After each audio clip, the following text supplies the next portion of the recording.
All right, Debunction Junction, what's my function? First up, Ron Paul won the most recent, supposedly highly predictive Republican candidate straw poll at the Values Voter Summit this weekend. Is that true? Ron Paul, famously sort of libertarian except on abortion, won the God, Guns, and Gays Social Conservative Value Voter Summit straw poll this weekend. Is that true or is that false? True. And the reason this has to be debunked, or bunked if you prefer, is because the Values Voter straw poll people are vocally unhappy about the fact that Ron Paul won their contest. The Values Voters folks wanted so badly for Ron Paul not to have won their straw poll, the president of the group that puts on the summit went on CNN this morning to make a case for why Ron Paul's victory in his own straw poll should be seen as totally irrelevant. I don't think Ron Paul is truly reflective of where value voters stand. I think you're saying your own poll results don't mean anything?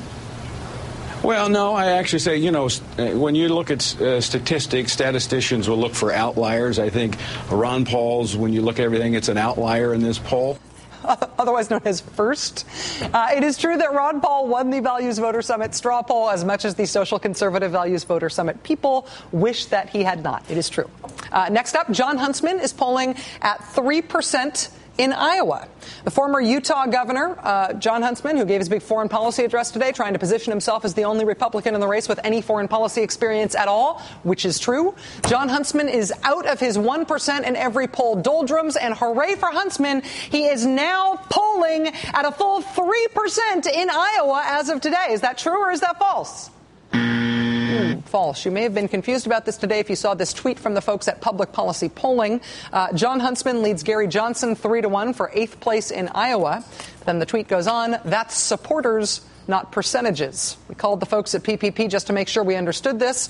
The full poll's due out tomorrow, and they told us, yes, they did not find 3% of likely Iowa Republican caucus goers supporting Jon Huntsman. They didn't find 3%. They found 3 people total for Governor Huntsman. Among likely Iowa Republican caucus goers, Jon Huntsman is not polling at 3%. He is polling at 3 persons. So 1 true, 1 false, and more debunction, I can tell, in our future. That does it for us tonight, though. Now it is time for The Ed Show. Thanks for being with us.